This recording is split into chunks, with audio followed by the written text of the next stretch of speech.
Introducing the Paddy Power World Darts Championship.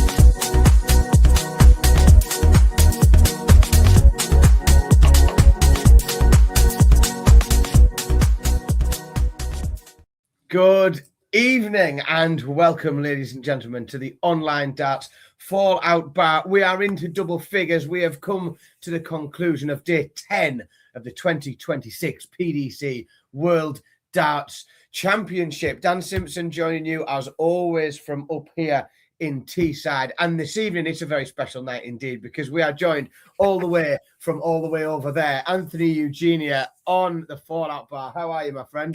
Thanks, Dan. Yeah, they were short on the bench, so they reached all the way over the pond. But all kidding aside, we're definitely happy to be on, and I appreciate the invite. So, yeah, no, it's absolutely superb to have you along, mate. It's lovely to it's been quite nice. We've had quite a varied lineup in the Fallout, but it is difficult when when you've got a 3-4 day tournament, we can sort of schedule, everyone can be available. When you get into the, you've got 3 weeks of 7 nights, it's very tough to keep. It's a lot to ask, ask of everybody in your life. Like, check me out for the next 3 weeks. Yeah, and it is, of course, it's a busy time of year. Everyone's constantly getting invited to places, and we need to do lots of social obligations. So it's fantastic to have you along. We're already busy in the chat room.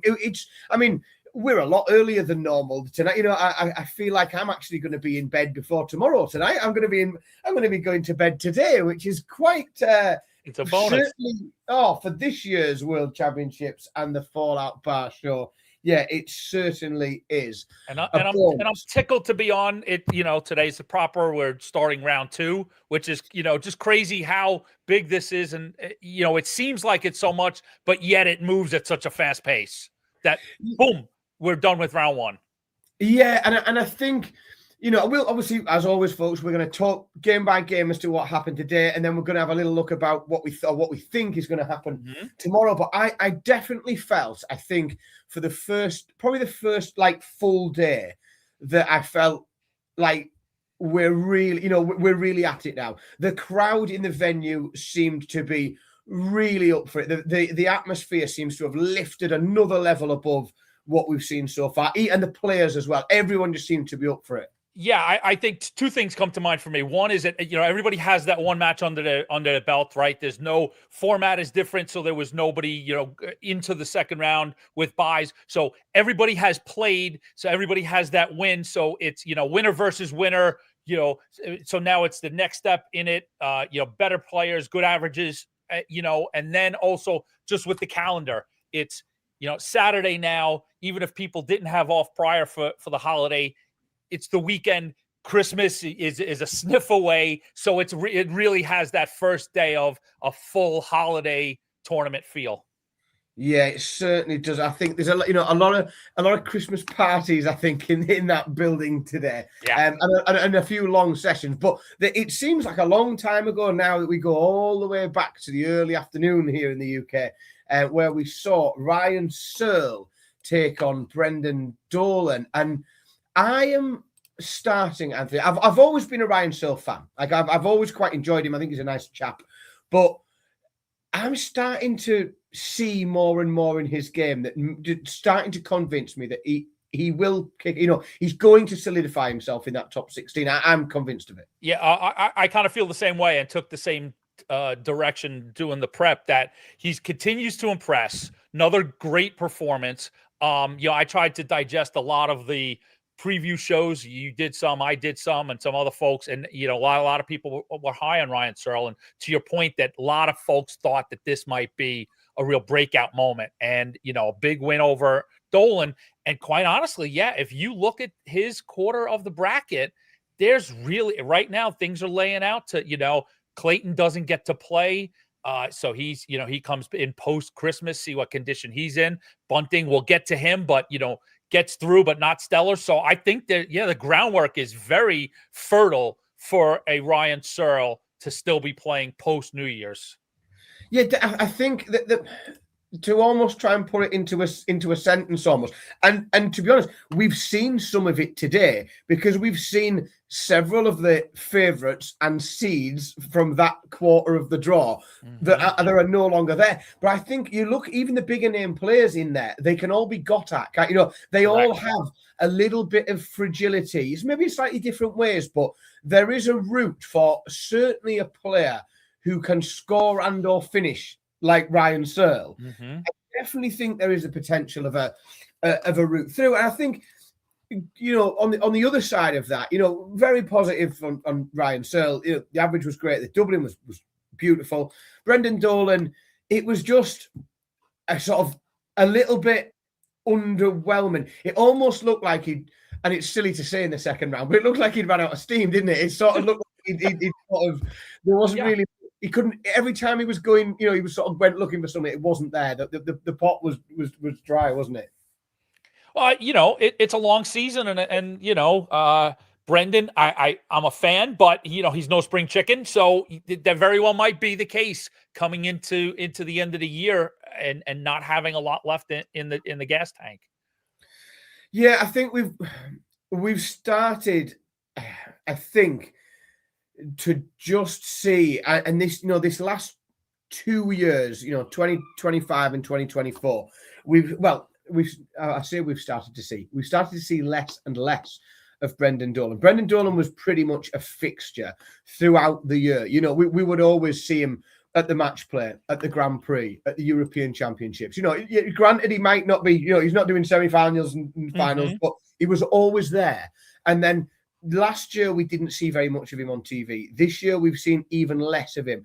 It's difficult with the amount of talent that's some of these players that are just falling outside of the top 35, 40, and the huge amount of talent coming through. It is hard to see a way back, isn't it, for players like Brendan that, will we see them at the match play? Will we see them at the Grand Prix again? And some of them will defend it, but it's tough, I think, isn't it? It's getting harder and harder. It's very deep pool now, very difficult waters to navigate. And, with all due respect, it's there. I think there is a point in every player's career where, as you said, they're still competitive, but it's just so very difficult to get through that, top 16 threshold, if you will. It just seems to start to become a distant memory. Yeah, and I think the gap gets when you're not playing on these TV tournaments where first round money is big, is more than a deep run on a Pro Tour event. Like the gulf just becomes bigger and bigger, doesn't it? Yes, it does. We will hear from Phil Bars, the hardest working man in darts, has been interviewing winners today. So don't forget, folks, we'll play you some excerpts of interviews on this show. All of the interviews will be available in full on the Online Darts YouTube channel. So check them all out there once you've watched this show. But for now, let's see what Ryan Searle made of things. I think because I'm quite a laid-back character, things about the money going up this year for the Wales and stuff doesn't really affect me. Obviously, I know who you're alluding to as far as the mental health and stuff goes, but it's a difficult thing. You can't act like that and get away with it. And it's darts is so popular now, and it's with Luke Littler, it's there's so many young eyes on the game, that you can't get away with things like that. So PDPA wise, it's something that maybe we can look at helping players out. But as far as I'm concerned, and with me, that I'm so laid back that things like that don't really bother me, and I just sort of get on with it. Yeah, I think if there was a player on tour that was going to have a violent eruption of emotion on stage, throwing things around, I think Ryan Searle would probably be, number 128 out of 128 in likelihood, I think, when he's so far away from that. Yeah, exactly. The absolute last on the list to see any sort of disruption out of Ryan. When you've got, so we talked a little bit about that quarter, and and there are players in that quarter, like we say, who are a bit fragile, and some of that fragility is as much mental as it is, their action or something else.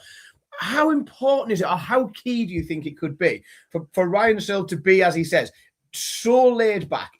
None of that phases him, and whatever anybody else is going through doesn't phase him. He just gets on with it, doesn't he? And that could be really important in that quarter.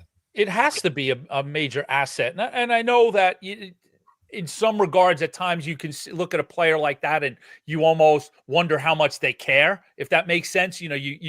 Some people equate passion for the level of how much they care about the moment. But that's not necessarily always the case. And as you said, things start to ramp up now, major money, major moments. And when you can keep your head about you when all others are losing theirs, that's a major asset.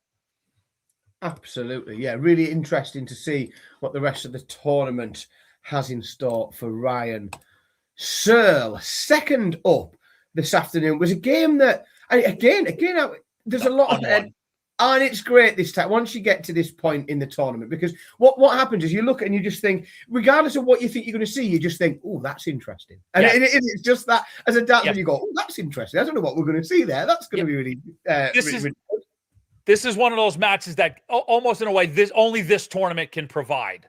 These players from different sort of quadrants of the darting landscape, getting an opportunity, making the most of that opportunity, and then meeting each other.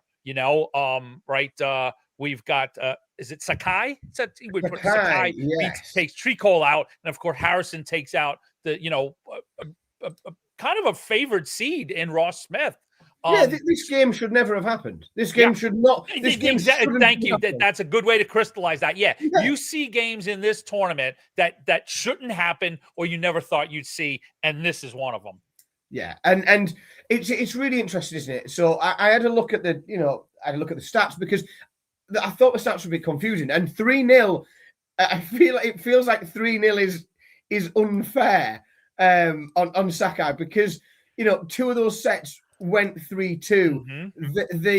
It was less than, I think 2/3 of one was the difference in averages. Both averaging 88. Very little difference in terms of the doubling. I just think what this was for Harrison, it was the perfect summing up of what set play is all about.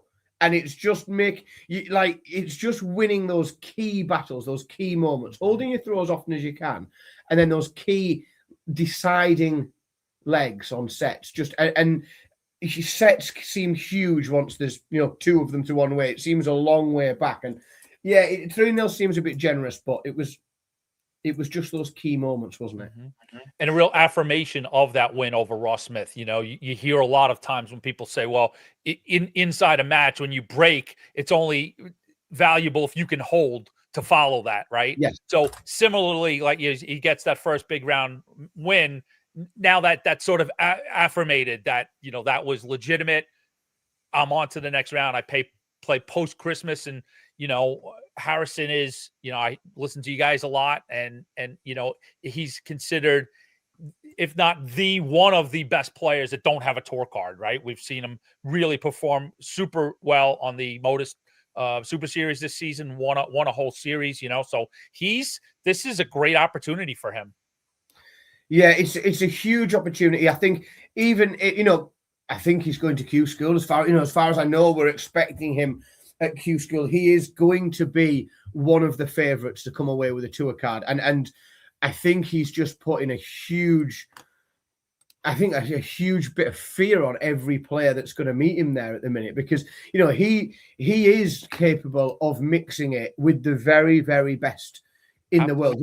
We've seen him produce, and I still don't believe that in the two games that we've seen his best. Nope. He hasn't found his best. There is more still there, and if he can find that, then he becomes really dangerous. I can see you scrolling down into the bracket just as I did. Same sort of setup. There's a very good, like you said, he hasn't hit his peak yet. If for those that follow Modus, you know the extra gear he has, and so if you look at the bottom of that second quadrant, there's a chance he may be meeting, Searle in the quarterfinals, which would be just amazing. Yeah, it's possible, and that's what's strange, because that I remember when we pre-tournament we all look and we sort of go down and we go, right, well it's going to be Stephen Bunting against Ross Smith, sort of that's the quarter final, and it felt like quite an easy quarter to pick, or you can throw Clayton into there, and it's just I think it started to just really crumble a little bit, or open up. Not crumble's the wrong word, because I think it's quite there's always seems to be quarters of it that, just like you said, just open up some space, and there's a road when people didn't think there'd be a road. No, and I think we've got to, before we move on, we've got to have a bit of a word on Motumu Sakai, because what an addition to this year's World Championships that he was, just everything, the way that just the way he entertained the crowd, the walk on, the dancing. It's even the way it was in the crowd for his countrymen. He still manages to attract the camera and the attention. And, this is what the World Championships is all about. It's bringing the global community of darts and allowing people that opportunity to be seen on that very biggest of stages. Yeah, I've had the pleasure of watching a lot of this World Championship with a new dart fan, if you will. And, her comments are exactly that, watching the Kenyan player and watching this Japanese player. And quite honestly, fairness to them, a lot of the Asian players just sort of get it, like you just said, come through, stop as many times as they can, and I know I was sort of chuckling when she was watching it. I was thinking of the live lounge that, if Gob was on, he'd be like, get on with it. Stop signing things. And, I'm on the other side. I actually love it. I think I like that walk on. May take a little extra time, but I like that fan interaction where you don't get as much fan interaction these days. So I like that. And to your point, you don't ever want to discount yourself as a player, right? But there is a moment to say, I'm at the Ali Pally, for goodness sakes. I'm in the World Championship. I may or may not get back here, so I'm here. I'm going to have fun. You know what? And that's what I've always, some of these grumpy people, the grumpy old men that moan about how long it takes to walk on and how many autographs. I've always said, I get it. If you are Michael van Gerwen and you've done it hundreds of times, you just want to get from there to there, get that job done, pick your check up and go, that's what, for some of these lads, this could be the one and only chance that they ever get. If I ever got one chance there, I'd be high-fiving everybody in the building. I'd want a high five off everyone before I'd get on that stage. Dan would be out in the, I just think like out in the fans village and everything. 100%. I'd walk in from outside the venue. I'd start at the bottom of the hill and come all the way up. But I just think, because I think, God, grumpy old bastards, let them enjoy it, because that is what you also want in terms of the Asian Tour is getting stronger each year, and you want the other players there to see this and think, I want to do that. I've got to get there. I've got to be there. Correct. And it's a message to everyone back on the Asian Tour, isn't it? It's not just about that person, but it is things like that, and you've seen it in your part of the world. It's emotion and it's stories like that grow the game. That's how it grows. Yeah, you want, like you said, you want players on that circuit to watch that match and grab their darts and hit the practice board. Have a burning desire that I'm on the circuit this year. I'm on the tour, and I want to be the next player representing my region up there. Yeah, 100%. I think he was a great addition, and I am convinced that we will see him on the television again in a PDC tournament. What a good representative for Japan Sakai has been. Game number 3 this afternoon, and I think we've got to have this down as an upset, because I didn't think James Hurrell would get through. We've seen more and more of late from James Hurrell. We saw him take some big names down at the Players' Championship finals a few weeks ago in Minehead, and he's at it again, just winning games he shouldn't, for want of a better word. But yeah, do you think this was one that Dirk threw away, or I don't quite know? Well, I think it's a slight combination of the two. Yeah, I think Dirk underplayed a little bit, with the 92 average. We've seen him put on 10 points onto that easily. We know the potential, and everybody does, where Dirk can be. And then a combination of Hurrell just playing one of the better games he's ever played in his life and taking those opportunities. And you don't know how long that will really last. As you said, didn't look stellar in his first round against Bunce. But, I think he left the roll out there on the stage today. And I certainly would classify it as an upset. Even if people tipped Hurrell to play well, I don't think that they were going to think Dirk was going to fall at this stage. No, I think after the first set, I thought this was going to be, very, very much one-way traffic. Hurrell after set one, Hurrell was averaging 72, and he had 1 from 10 on his doubles. He was, and I just thought, wow, this is one-way traffic. Dirk is, because I genuinely thought in terms of the types of players that they are, I thought Hurrell would have a level that would be pretty consistent. And I thought that Dirk would start and probably go up. And he might have a dip, but I thought that's the sort of the trajectory I thought. And then James Hurrell came out set number 2 and averaged 115 with 60% on his doubles. And all of us, he did the one thing I did not expect him to do, which was to start down here, go for a break, come back, and I don't know what he did during the break, but my word, it just it was almost as I'm gonna go for a wacky reference, but it's almost as if from Scooby-Doo days they would have pulled off Hurl's mask and face would have been a mask, and it was Luke Littler just bored and coming out to play. Who's that player in that James Hurrell costume? Because it's not him, is he? He's just averaged 72, and I think it's the biggest gap we've seen. There'll be some statistician somewhere. I was just going to say homework for some stats geek out there to see what the greatest difference between two sets. And I think it's the biggest we've seen so far this year. To go from a 72 average to 115 one set after the other, and again, incredible 10% to 60% in terms of the doubles really lifted his game. But that is, I think, almost Hurrell's biggest strength at the minute is this sort of mental ability to sort of motivate himself. I think he's very self-motivated, and I think he does give a bit on the stage, and there is a bit of physicality and a bit of growling and a bit of and a bit of celebration, which I quite like. But yeah, a player that fairly new to PDC events. We saw him last year at the World Championships. He got 3-0 by 3-0 defeat from Michael Van Gerwen. He's a player that we're going to see more and more, isn't he? He's going to keep qualifying for things if he keeps playing like this. Yeah, he'll be around, and it's a matter of what level does he learn from? Does he continue to progress, and then eventually have that breakout moment? Yeah, we do have it's only quite a short clip from James Hurrell. Like I said, that the full interviews will be available in full on the YouTube channel. So let's have a little listen to what James Hurrell made of it. Talking to myself out the back there.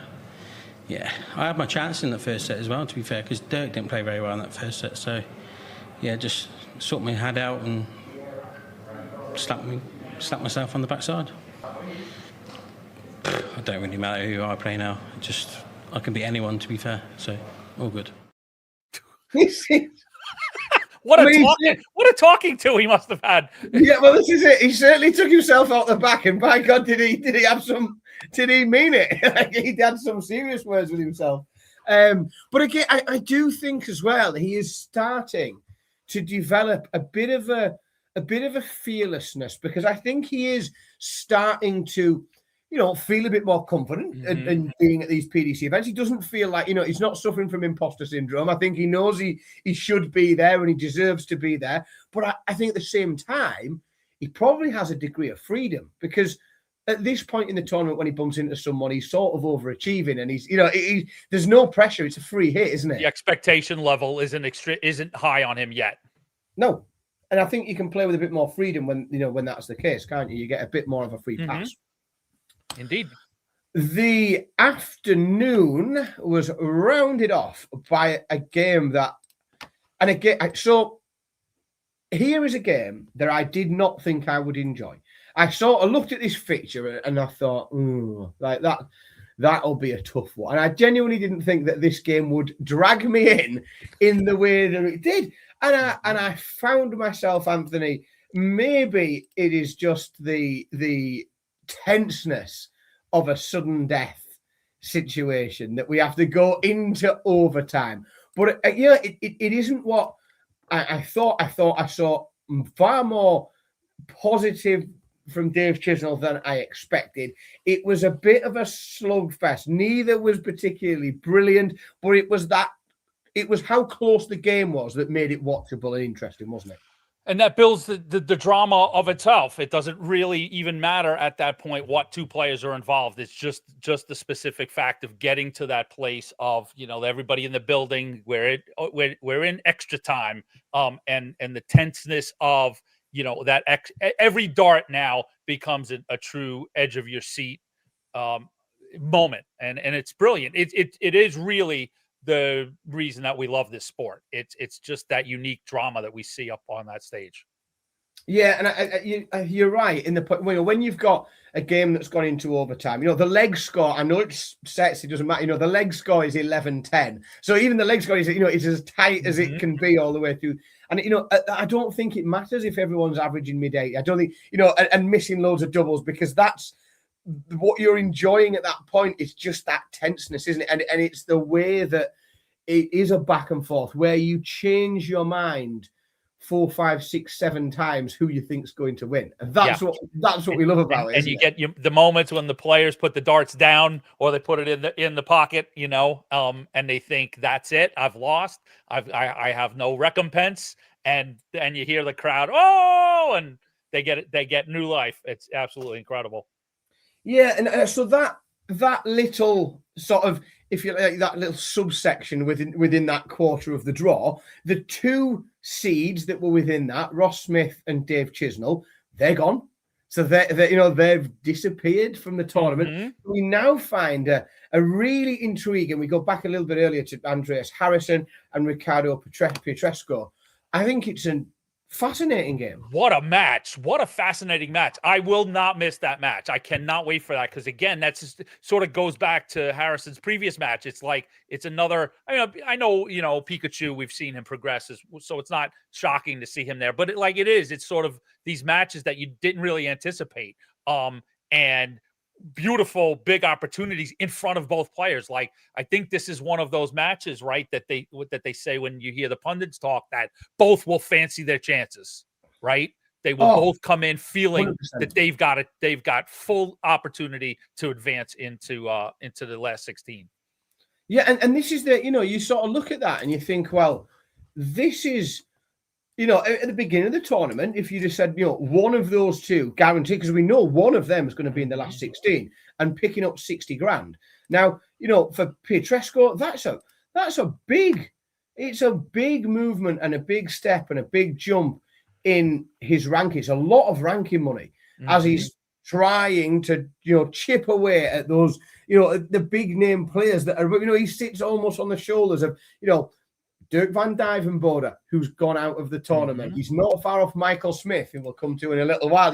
So some of these players that Ricardo Pietrasco is looking now at passing. He's going to try and move on past them and get further established up the rankings. But yeah, I think that's a really, really interesting third round game. The fact that one of those players goes into the last 16, I think, again, it's fascinating. It's really interesting that when we lose the seeds from a section, all bets are off, really, aren't they? Yeah, and as we know, all seeds are not made equal. Chizzy was sort of, one of those seeds that people had their eye on that were not going to be around for a terribly long time, and it came to pass in the second round. Yeah, 100%. And I mean, I did think, Bob mentioned in the chat room there that, when Chizzy was 2-0 down, I didn't see any other scenario than a 3-0 loss. Like, I just thought, well, and he managed to fight his way back in. And I didn't think he had that in him. I didn't think he had that in his game at the moment. I didn't think the action was up to it to really dig in and scrap for it. But he made it a really, really interesting match. Right. Let's move into the evening session where we only had 3 games. We had a bit of a shorter session today because Johnny Clayton was one of the few people to have benefited from the Dom Taylor situation, received a bye. Whether or not you think it's a benefit, he receives a bye into round 3. So only 3 games to discuss this evening. But I think, again, all 3 of these for different reasons were interesting, exciting. It was a session that I was really keen to sit down and watch. And this was a fascinating opener.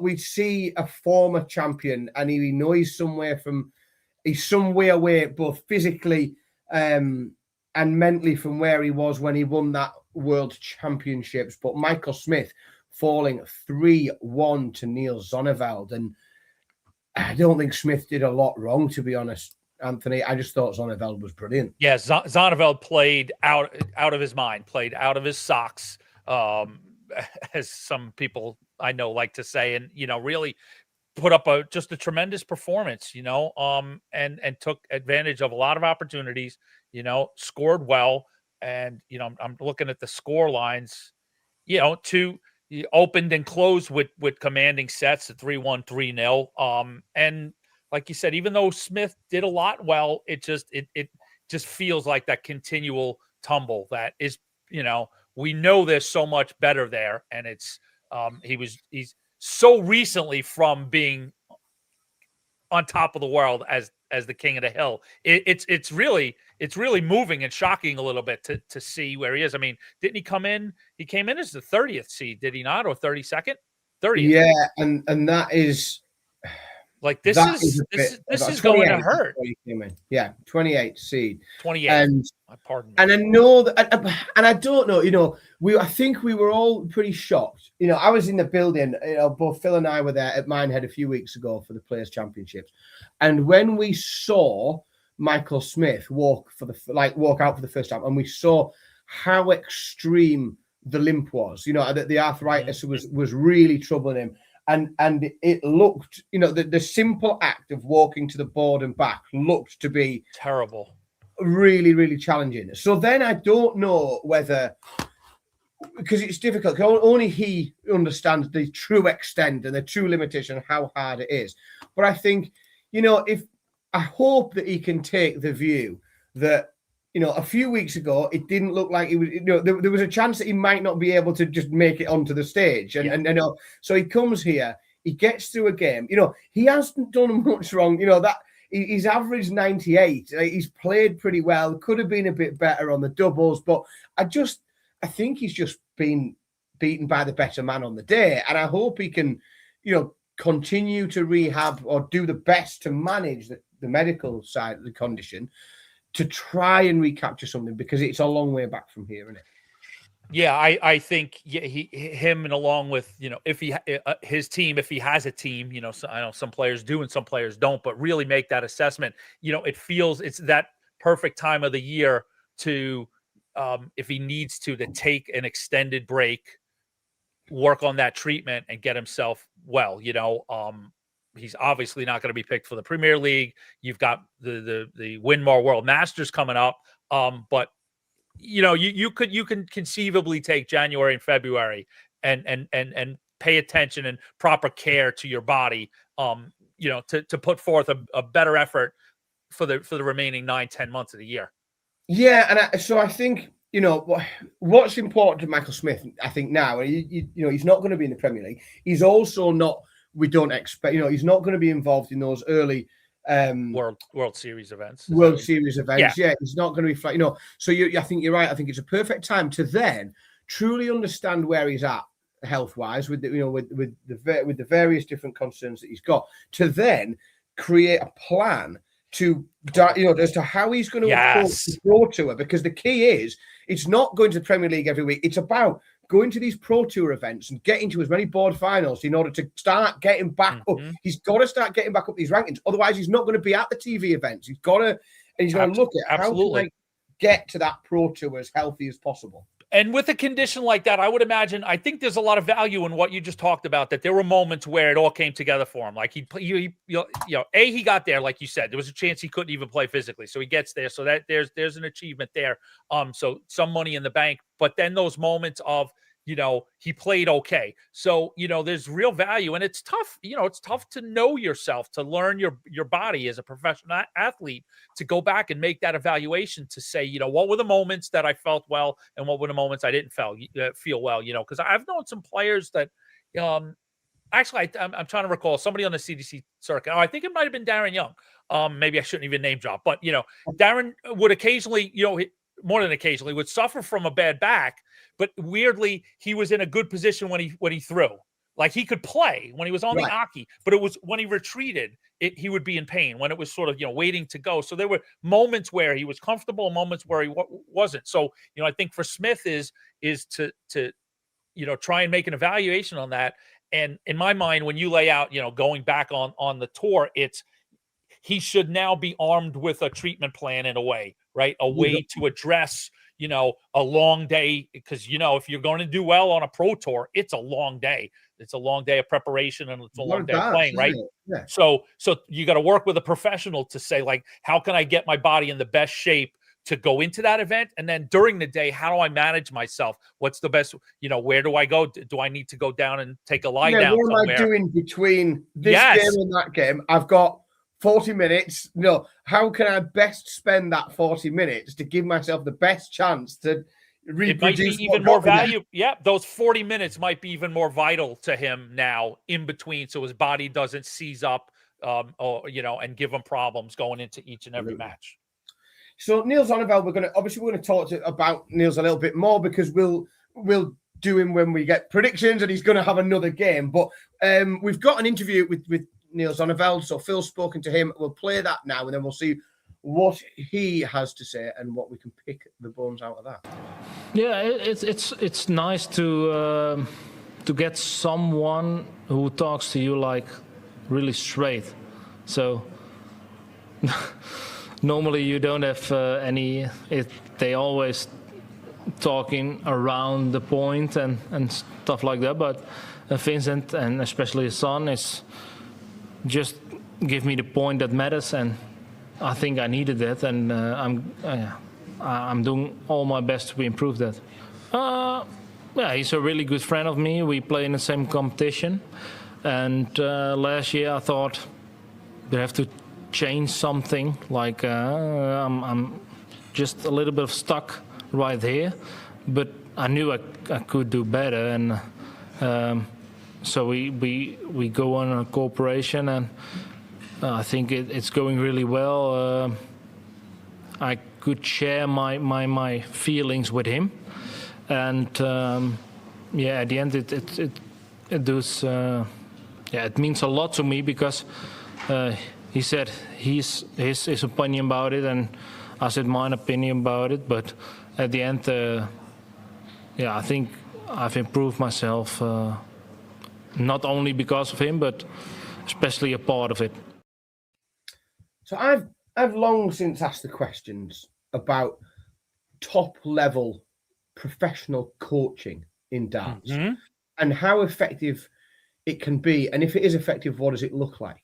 And I think we're seeing it. I think we are seeing a player that has been, hovering around the darts scene. He's only a young man, of course, but he's not had a great record, on this stage. He's been, around the PDC events for a while, but all of a sudden we're seeing, he's broke into the top 40 for the first time. So he's in the top 40 players in the world now, and he's marching his way through rounds, not just getting away with it, but playing very, very good darts. And it sounds like this coaching has made a huge difference, doesn't it? Yeah, I've been privy to those conversations when you've had them on the show, and it's funny. I do believe some of them were actually tied back to the gentleman we were just talking about, Michael Smith, a few maybe 2 to 3 years ago. I remember because I think you specifically talked about these players have gotten to this place on their own, essentially, right? Outside of maybe their father, or they've kind of done it themselves for so long, so it's difficult for them to allow someone else to make an evaluation on their game, and I think the most importantly is trust it, right? Is go in, implement that, right? Implement it when we know when you're trying to implement something new, things probably aren't going to go right. So, it's a matter of trusting the people around you to take that input, make those changes, and work your way through an adjustment, whether it be, form, lower body, upper body, or, what it might be, and trust. So yeah, like you said, it seems that's working. And I think in coordination with the growth of the sport, right? The sport is now getting to the place where it's proper to have that coaching, that team around you. As again, I'll circle back to, it's always fun that I get to sit now on the couch with somebody who sort of asks those amazing questions about things that we take for granted, and we talked about simple things like walk-on music. I always seem to notice when a player, walks on to some awesome rock and roll song that they love, that gets them pumped up in the locker room, but you get no reaction from the crowd. Yeah, nobody else cares. Nobody else cares, right? But you notice the moment that they get management, they come out with some pop tune that is not necessarily them, but it's the crowd. And now the crowd enjoys the moment, and they become just a little bit, more popular as a player. The fan who's at the concession stand, now says, "Oh, I got to get inside because I don't want to miss the walk-on." Yeah, all of a sudden they find as well that they're actually got a few more quid in their pockets because they're getting booked for some more exhibitions, because people, the fans like to participate in that, and they like to sing the songs and they clap them on the, so all of a sudden you're getting invited to more exhibitions, and you're doing this and you're doing that, and it's interesting, the coaching thing, and I think it's going to be.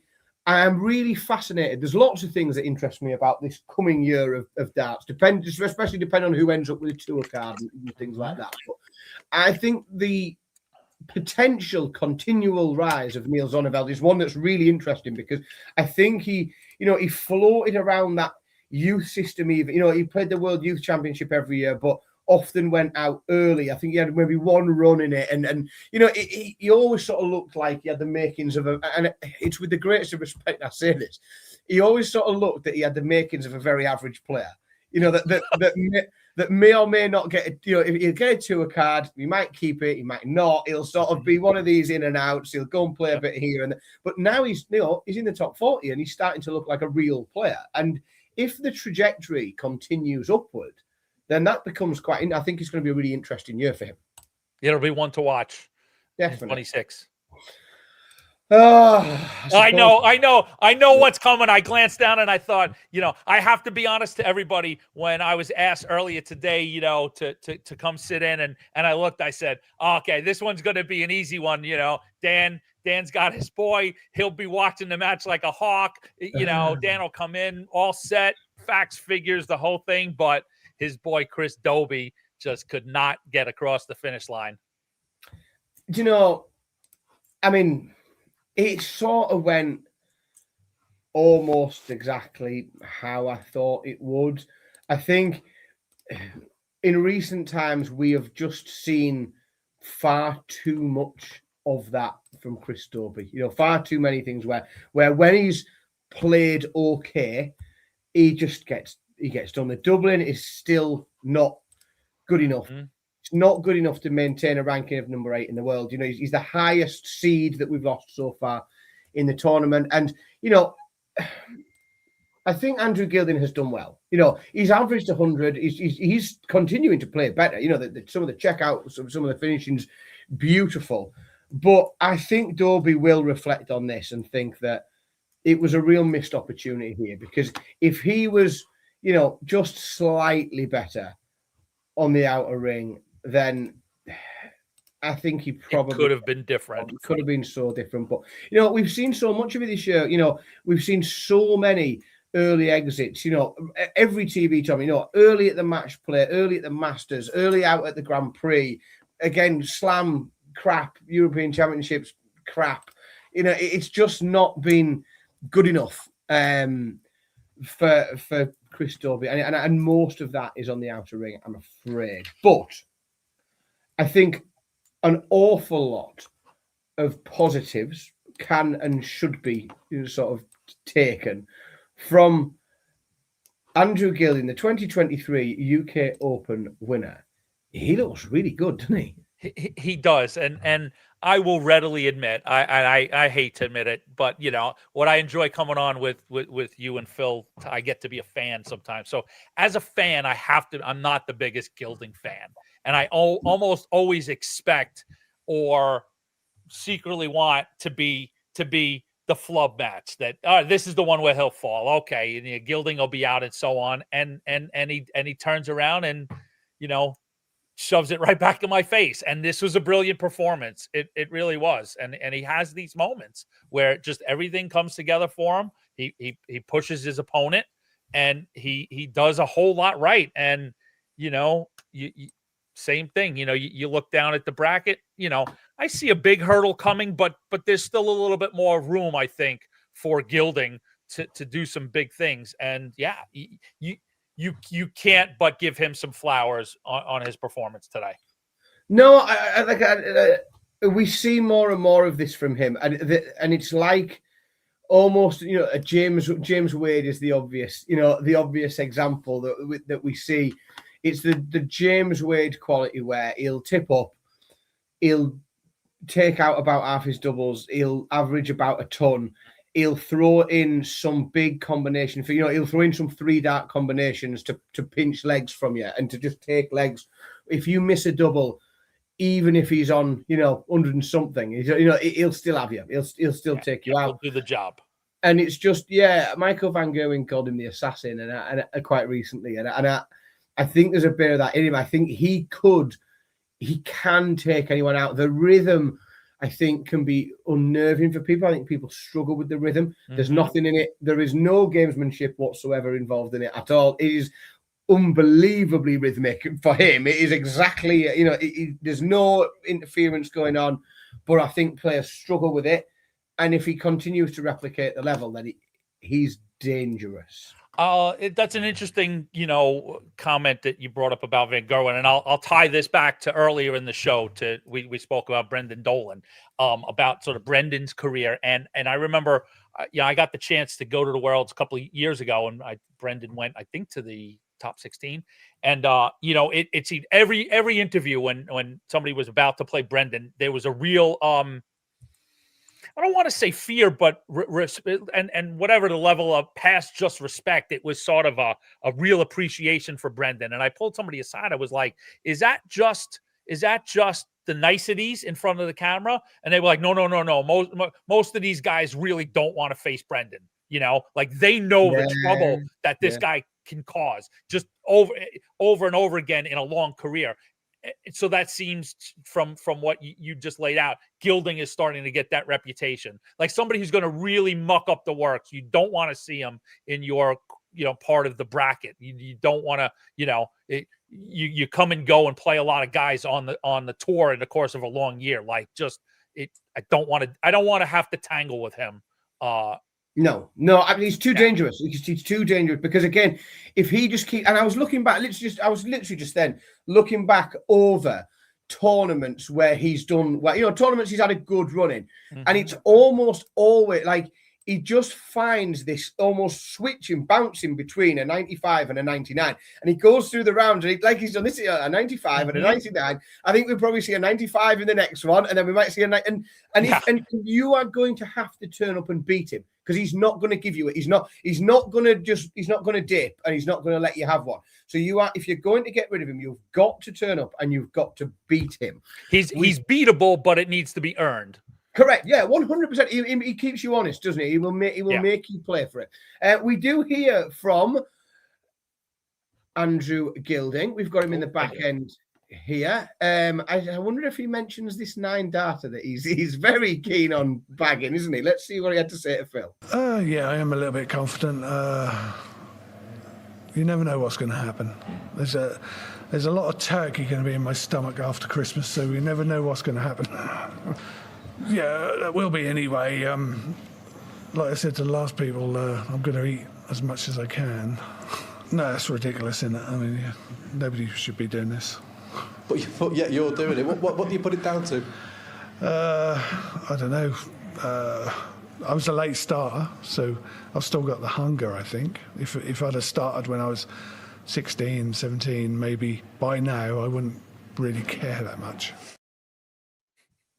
Tell you what, the man sounds like he's got some Christmas catering organised, isn't he? He's having... The way he was snarling about the turkey. He's going to eat one live. Just... That is, I was going to say, there is sometimes, some days, I've got, teenage kids, and I moan a lot about social media and nonsense that's on it.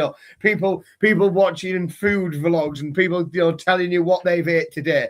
But I am watching and what Andrew Gilding eats on Christmas Day. I'm watching that on TikTok. I'm watching I want him to tell me all about his stuffing. I want him to tell me about his vegetable. I want the full lot, Andrew. Give me it all. Oh, yeah, really good from Andrew Gilding. And I genuinely think he's great value. I don't think he gets the credit that is due for being a genuinely, quite witty, quite entertaining character. He does come, he comes out with some crackers, and he always has me at least intrigued about what he's going to say next. Yeah, you are correct.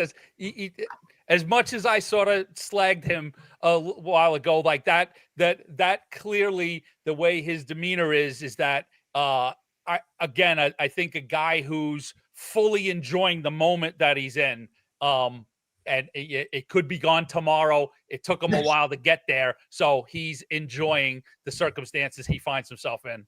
Yeah, absolutely. And I think there is a little bit of that. He says he was a late starter. I don't think we saw Andrew Gilding on a PDC stage until he was. I think he made his UK Open debut. I think he was 45. Wow. So I think, and again, we saw a couple of years, of him on the UK Open before he was, if you like, on the tour, got a tour card. I think he was, so it was that mid-40s was his entry point into the PDC. Mm-hmm. So then, he is quite a late comer to the sport, and he seems to still have a bit of a hunger. But I also think what comes with that is, first of all, a bit of maturity, obviously, because he's lived a bit of a life before this, and he knows what the real world is like.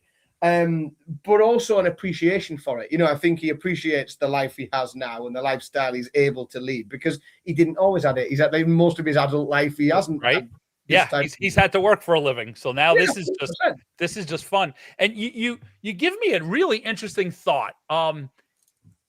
In that, we're kind of in a transition. It's going to be a long transition, but the Gilding situation was more the norm in most of darts existence. Players that picked up the game in their 20s and really didn't realize how good they were until their early 30s and whatnot. Outside of a Bristow story, of course, but now with the JDC and all of the youth, there's so many young players that are, I'm a dart player at 16. This is who they are, what they are, what they want to be as a profession for their lives, and it ties back to even the talk about the management and coaching and things. It's going to be more the norm because that's what they're going to be used to. They won't have 15, 20 years of play on their own. They're going to be used to being surrounded by people. Yeah, they're going to come through academies, aren't they? That's the new route. Yeah, that's the route. So I wonder now, let's project, a good 15, maybe 20 years in the future. Is there going to be a place where, a player entering the fray at 35, 40 will then become unheard of? It'll be such an entrenched sport of young people that it'll just become a young person's game. Well, I think that is the case, and I think that's the development of darts as a sport. Because if you think of other big global sports, whether it's cycling, golf, tennis, cricket, basketball, any other sport. It's virtually unheard of that you have someone who doesn't come through, if you like, a youth system, an academy system, some sort of youth development system, but ends up on their own back, practicing and playing with friends and socially, and all of a sudden develops their skill to a level. People don't tend to turn up on the golf pro tour. No. It's not Happy Gilmore, is it? It's not. No, I was going to say in those sports, it would be a Disney movie to say this 42-year-old showed up and played on a world level platform, right? That would just be stuff of Hollywood scripts. Yeah, and I think those days are, and I'm all for them while they're still here, but I think those days are shortening for darts. I think it's going to get less and less as it goes on. But yes, Andrew Gilding moves on to the next round, and he will be playing the winner of Luke Woodhouse and Max Hopp, a game that we will be doing some predictions for very, very soon. But before we do, we've got to, and I think we just need to make a passing note. Again, if ever a game went exactly as everybody expected it to, I think we could have picked this. Not only could we have picked it, we could have probably picked the averages and the leg score, and we could have probably picked this all the way down. But I think this was never going to be in doubt. I think Stephen Bunting just sort of made the most of enjoying that, didn't he? Yeah, I think I know for myself that, like you said, it wasn't going to be in doubt. So it was more about coming out of that first round match where Stephen talks, openly himself that there was a moment where he just had a lapse of concentration. He fell asleep, sort of thing, right? So I think this was, everybody wanted to see the Stephen Bunting in context of the entire tournament. He's the 4 seed, at that level, he should be a force in the entire tournament, and he's not exactly at that place right now.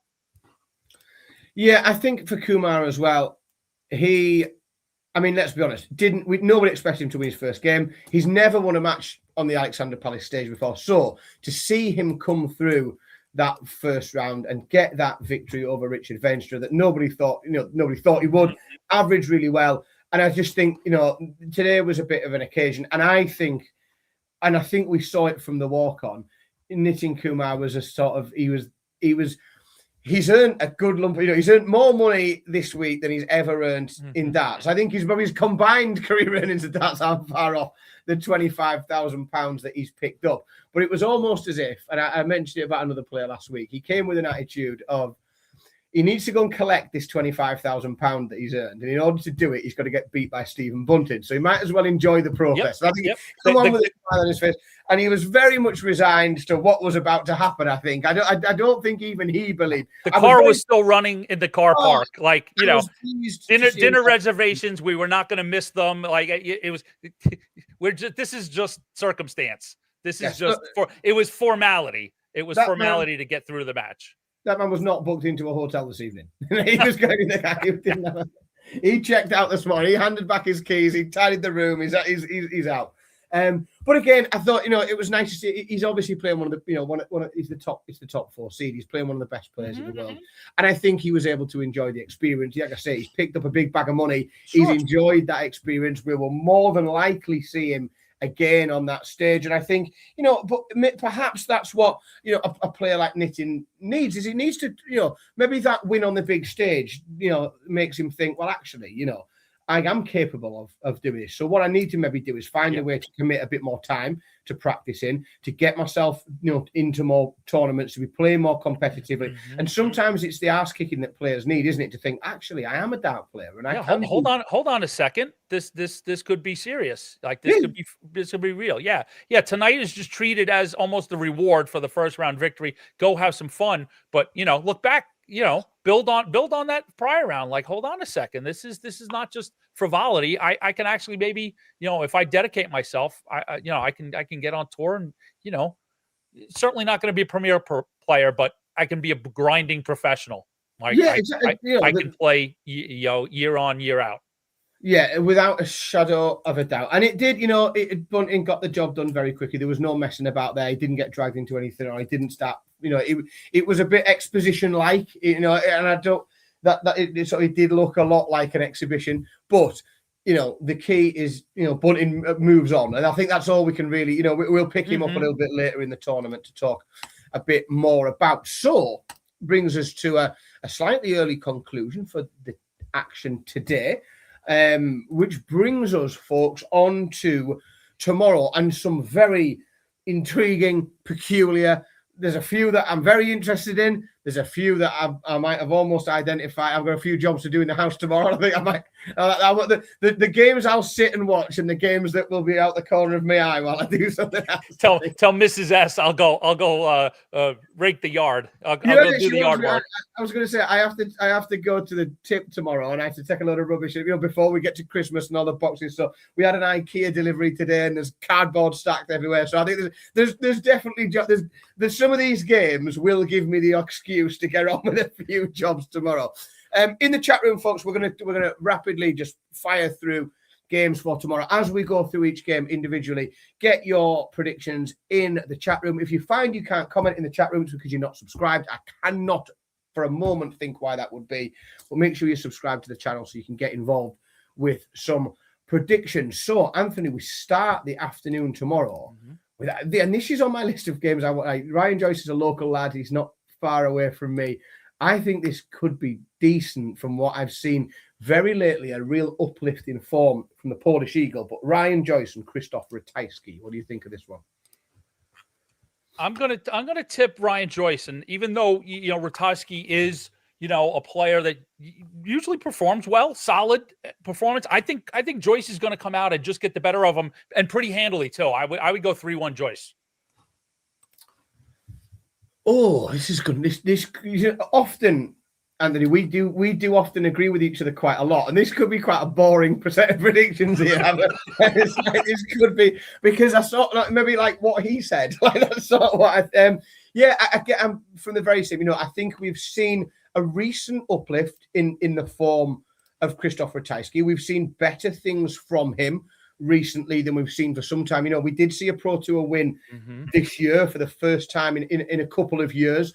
I saw sort of shoots at the Players' Championship finals of things starting to return to his game.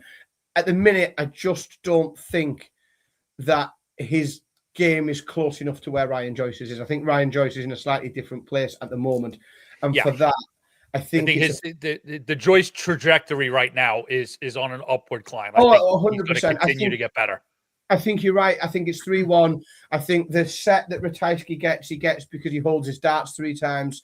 I think that set stays on throw. You can see a scenario where like a big tie-breaking leg. Ratajski's going to have his moments. He's going to give you a solid performance, and there may be those moments where a hold the throw in a set, it goes the 5th leg, and boom, he gets his set.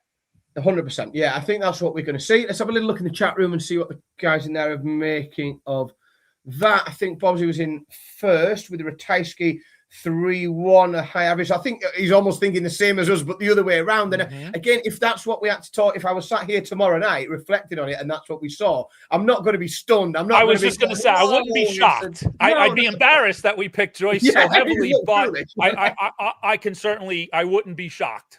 Without a doubt. James has gone 3-2 Ryan Joyce. Alan has gone 3-2 Ratajski, as has Bob. Benyon has gone 3-1 Joyce. Malachi's gone 3-2 Joyce. Video Smirk's gone 3-1 Joyce. We've really split the chat room, I think, in half there. We're in agreement, but the chat room is about 50-50 on that one. So we'll see what that one brings. Game number 2 tomorrow. I think this is quite a fun game tomorrow. I'm quite looking forward to watching. Julia, I can see myself bringing out the rubbish. Is that? See, we'll have to watch this in shifts. I think this one. But no, because I think both of them can be completely bonkers, and I think both of them can throw in a stinker, and they've both got a stinker in them, which means I think what we might see is high tension and high drama. I don't think we're going to see high averages, but I think we're going to see high drama. I think we're going to see lots of missed doubles. I think we're going to see the game swing backwards and forth, lots of breaks of throw. I think it's going to be I do think it's going to be a real sort of mix. I'll go first on this one. I think it's just who's going to, because I think it's going to be really scrappy, I can only go with who I think will be able to find a more consistent quality or some quality moments more often. And for that, I've got to go with Joe Cullen. So I'm going to go Joe Cullen 3-2, but I think it's chaos. We're going to be in the same place, but I see the journey differently. I see an absolute battering from Joe Cullen. I think the wheels come off of Suljovic. I think he has that stinker that he has the potential. Yeah. I certainly don't disagree that Joe Cullen has a stinker in the locker. I think that comes later in the tournament. I think he builds on that impressive first round win, continues to not drop a set, takes 3-0 over Suljovic. Interesting. Let's have a little look, see if the chat room agrees. And I think we're about split again in here. I think there's a bit of everything. So Bobsy's gone. Suljovic to win 3-2 in a scrappy match. You trebled 20 bet covering shot. Yeah, so I think there's a few think it's scrappy. Some think it's going to be heavy. I think those that think it's going to be heavy all lean towards Cullen. No, I think nobody's going with a dominant Suljovic. Yeah, 3-0, 3-1, anything like that. Benion's gone 3-1. Cullen. Alan's gone 3-2. Cullen. Bob. Video Smurf has got it right. Suljovic. Video Smurf has gone 3-0 to Joe Cullen. Malachy has gone Suljovic 3-2 because we love a bit of Mencia. And James has gone 3-1 to the rock star. All boxed up in a bit late, but he's there in time. And he's gone 3-1 Cullen as well. So probably a slight lean to Cullen, but a bit of all sorts there in the chat room. A real spread. Next up, one of 5 German players at the World Championships this year, Max Hopp against Luke Woodhouse. Interesting, perhaps, but I think this is very the one intriguing matchup. I think this is the one where I might get some jobs done. Anthony, what do you think is going to happen here? We are definitely going to do this in shifts, my friend. Yeah, I think this.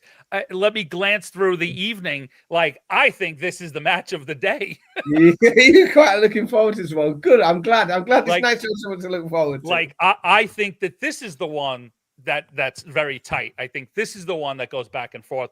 I'm very much impressed by Woodhouse. I'm very much a Woodhouse fan. You know, what a bummer of a rising dart player to be the third Luke. It doesn't befit him. He's too nice of a guy to just be fair, the isn't third it? Luke. Yeah, the third best Luke in the world. But I think Max Hopp is back to a certain degree. I don't think back to what his potential is, but I think he finds a way in this match, and I think Hopp advances 3-2 in sets. I think that it will be quite a comfortable win for Luke Woodhouse. I think that we've seen a lot from Luke Woodhouse. We know the level that he's capable of. Mm-hmm. He is finding that level more consistently. And I think he will find quite a good level, a 96, 97 average, and stay there. I don't think, we don't see a lot of fluctuating up and down. Max Hopp, he does, the last few years we've seen virtually none of him at all. I know he's doing quite a bit of work for actually covering this tournament for the German media. So he is, he's actively working. I don't know how much focus the playing of the game is able to take around his other commitments that he has as well. I think at the minute, Luke Woodhouse is a serious top-end player. And Max Hopp, I think he's sort of flirting with the idea of giving darts, the playing of darts as his full-time profession, another go. And I just think there's going to be a bit of a gulf as to the levels that each of them get to. So I think it's a 3-1 Woodhouse. And having a quick look through the chat room, I think that we might have pretty much a clean sweep from the chat room. I think Bob's gone 3-0. Alan's gone 3-1. Woodhouse, Bobsy's 3-1. I don't even think we've got one that isn't as generous as that one. All boxed up's gone 3-1 as well. James 3-1, lot of 3-1. Woodhouses, the video Smurf has gone 3-1. Luke House, Benny and 3-1 Woodhouse. And there we go. Malachi 3-2. Max hot because he wants to hear more of that walk-on song after Christmas.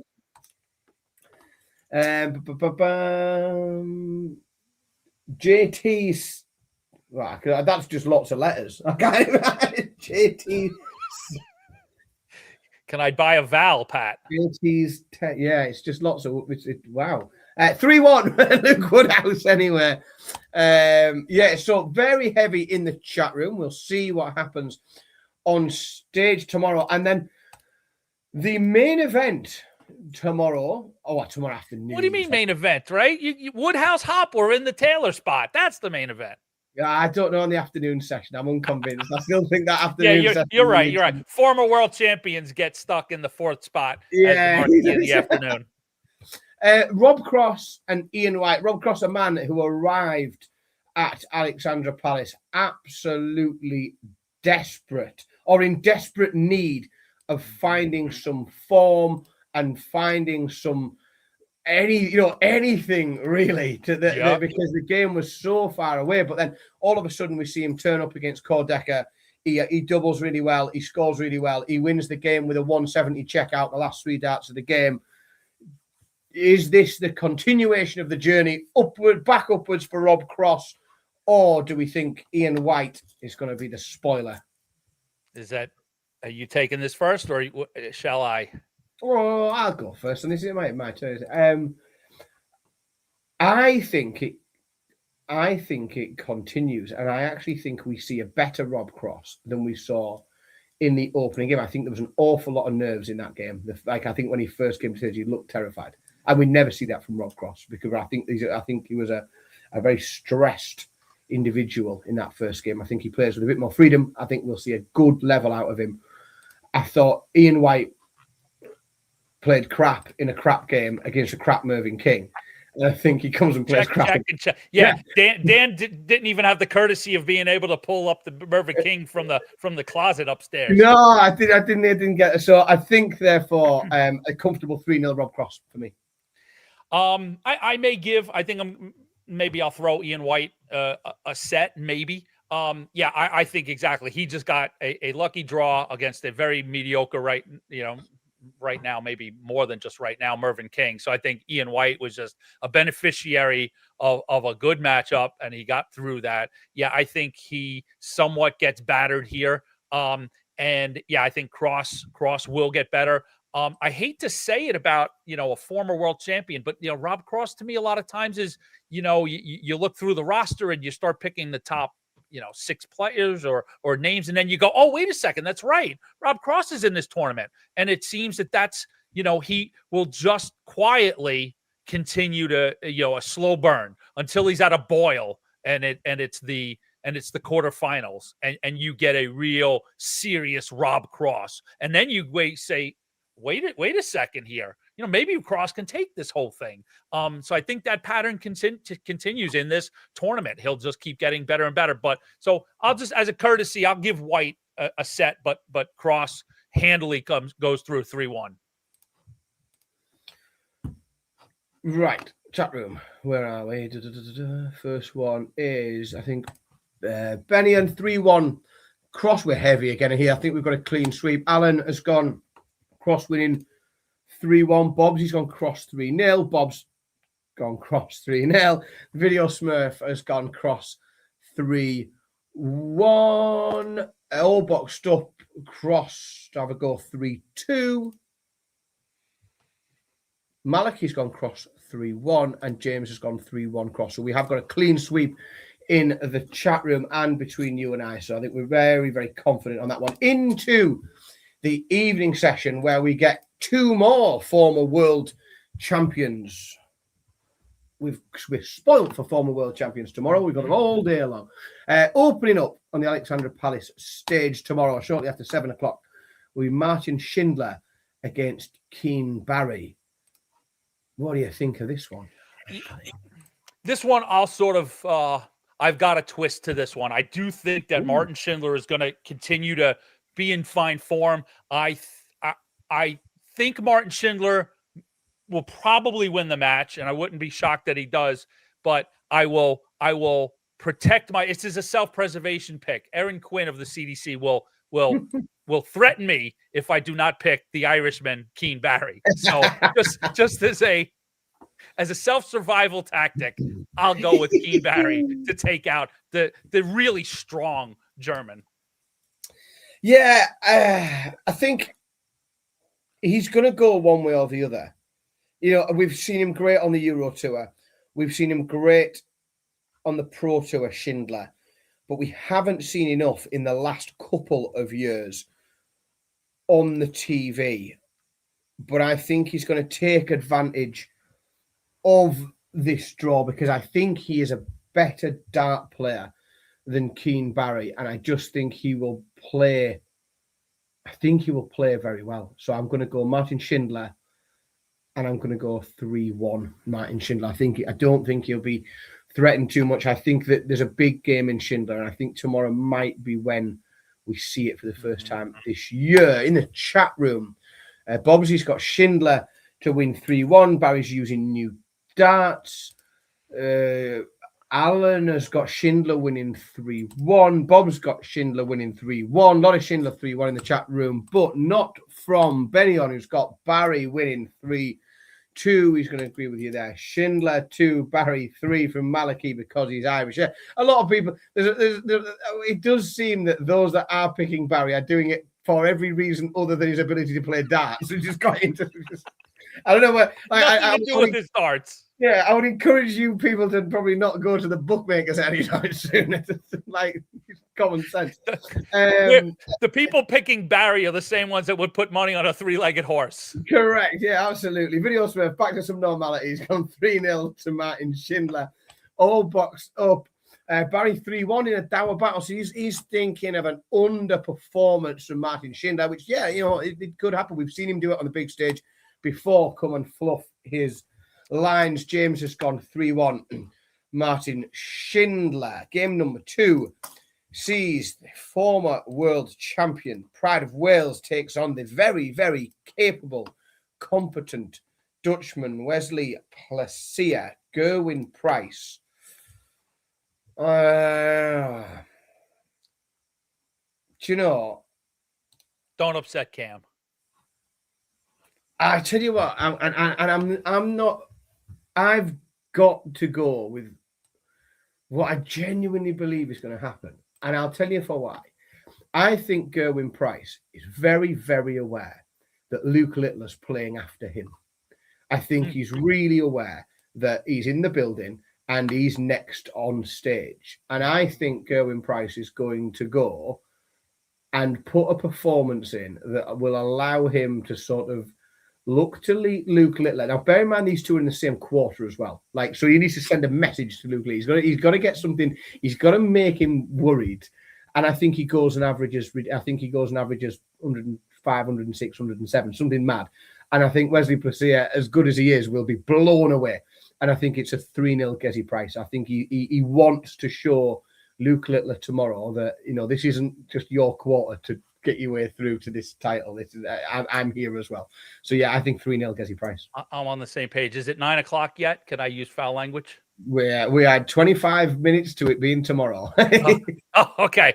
I think Gerwin Price goes apeshit.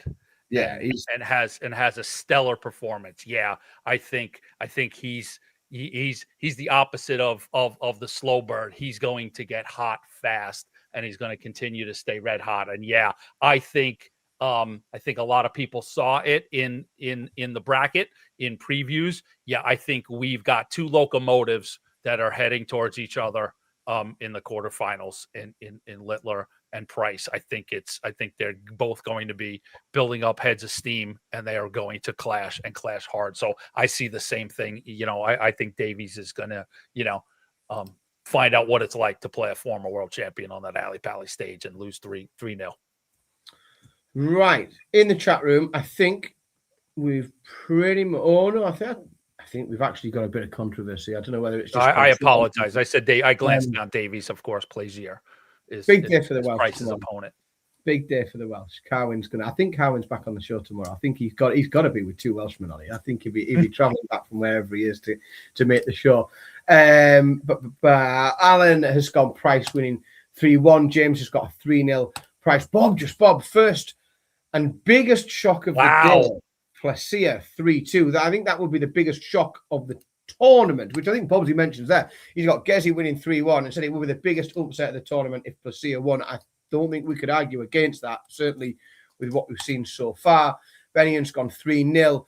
Gerwin Price. And I think Plaisir will play okay. I apologize that I glanced down. I got it wrong. The Davies. We'll get to Davies in a moment. I think Plaisir is going to get beat pretty handily, but based on the stellar performance of Price, it's not going to be a case. He's not going to contribute to it. He's going to perform well. He's just going to be well overmatched. Agreed. Yeah, Malachi's gone 3-1.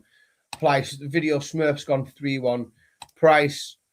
Oldbox Strup's gone 3-0. Price. And there's a 9 down. I tell you what, if I was to pick a session where I thought one would happen, this is probably the session. If I'm, if someone said, find me a 4-game batch where you think this is where we've got a chance, this is probably the one that I would pick. And a large part of that is due to this young chap that plays in a 3rd game tomorrow, David Davis. No, it's of course Luke Littler. So now, the David Davis story, I think, is genuinely, it's incredible. I watched him work his way through that qualifying event, and he played superb, and he did really, really well. He kept finding ways to win games. Then he gets himself to Alexandra Palace. He finds he's won 15 grand, which is massive. Then he gets that win over Mario van den Bahara, and for all of that effort, he gets to meet Luke Littler. Is this a little bit? Do you think it's my go to go first, isn't it? I'm going to I don't second one, third one. No, it's you. No, it's mine. Okay. It's you. So is this the Nitin Kumar, Stephen Bunting situation again, do we think? It certainly is times 2, times 3, maybe. Only in the sense that I think a few things will happen. I think, barring any outside influence, Littler comes in, does the job, does his job. He's shown to be, we know we've had, occasionally he'll start slow, but that's a lot of times against a tougher opponent, and he quickly gets through those. So, but he's shown to be, somebody like, I always point the wrong way, like Taylor, in a sense that, do the business, come get the job done, regardless of what your opponent, how he performs, not letting a bad performance bring you down. Just do the business, right? So I think, there could be almost, 80% of the field across from him tomorrow night, and he, as I say, come and do the business, right? So my sort of comment about David Davies still stands. He's going to get to feel what it's like to play against not only a former champion, but the reigning champion on that Ali Pali stage, So I think it's going to be a very, very rough night for Davies. But I do think now, to add in the little mix, we talk about, you set up the premise of Price sending out a message. I think Littler takes that message and does a little responding himself. So I think there will be some fun back and forth between those two guys tomorrow, and Littler will see what have had happen in front of him and want to answer in kind. Yeah, I think that's the story tomorrow. I think the story tomorrow is almost anything you can do, I can do better. I only lost one leg. Well, I didn't lose any legs like that. I think that's literally what it is. I think it's them two trying to almost send a marker to each other before the inevitable quarterfinal meeting. Yeah, I think I can't see any scenario other than a 3-0 Littler win. Davies, I think, will probably end up with I think he'll hold a couple of legs because he's a good enough player to hold his throw a couple of times and grab a couple of legs. But I just don't think it's going to be competitive in any way. I think it's you might be doing the show early again, Dan, with these 3. Yeah, I think I think we're going to be I think we're going to be early tomorrow because I think we see a lot of heavy one-sided or one-way traffic in that afternoon session. In the evening session. In the chat room, we've got Alan with a little. I think we've got everybody. Oh, let's have a look. I think we've got a leg maybe going the other way somewhere. I must have a Welshman in the chat room. Bobby's got Littler 3-0 with an outrageous average. James has got Littler winning 3-0, all boxed up. Littler 3-0. Video Smurf and Berrien both 3-0. Littler, as has Malachi. Bob's got Littler 3-1, has a bad set, and then cruises. Yeah, I can see that. And it could be the first one. It could be a slow start, and then just realizes, all right, yeah, I better get on with it now. And then brushes David Davis aside, I think, for that one. I'm not convinced that Davies has it in him to even take advantage of that. No major disrespect. No, I'm talking about the moment, just the moment gets to you. If it was another opponent that maybe could steal that first set, I just think even if Littler struggles, he still finds a way. Absolutely.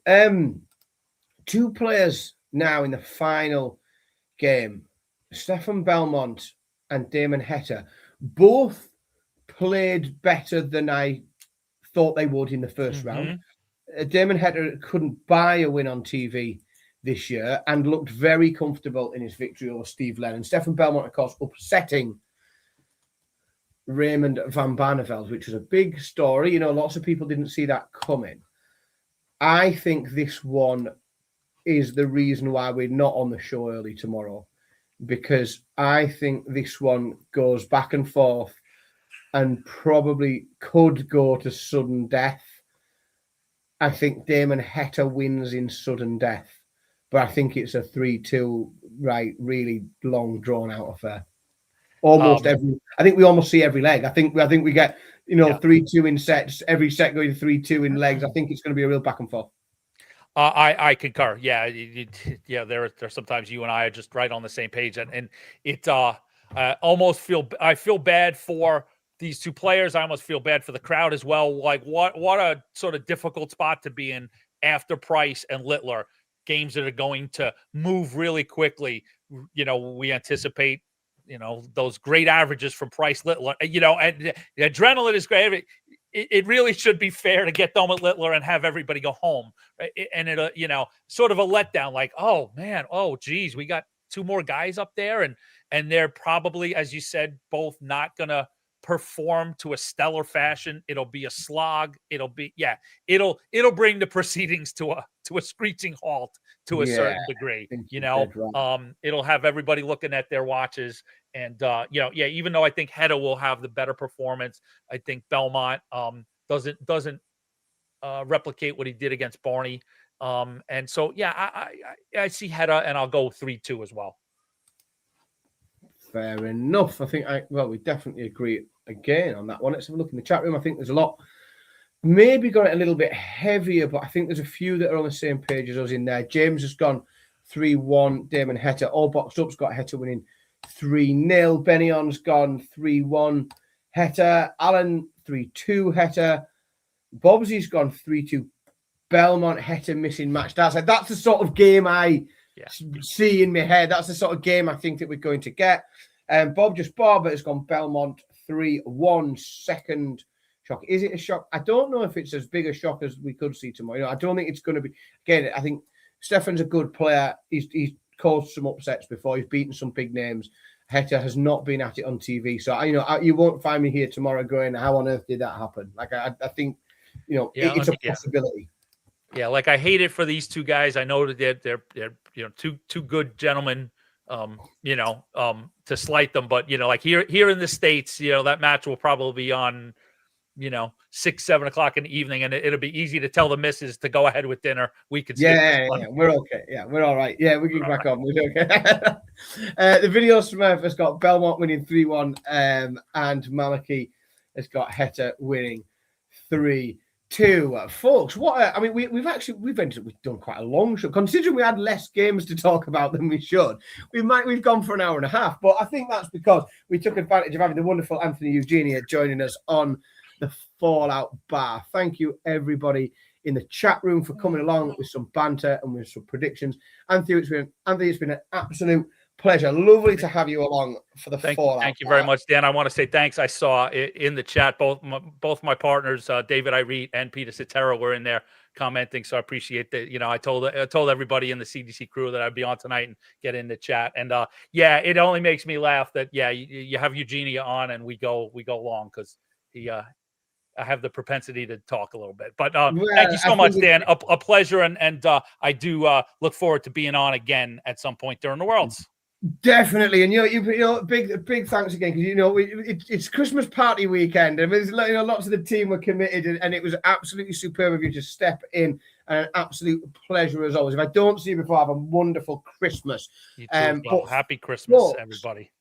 That is day 10 of the 2026 Darts or PDC, sorry, Paddy Power World Championships. Don't forget the sponsor.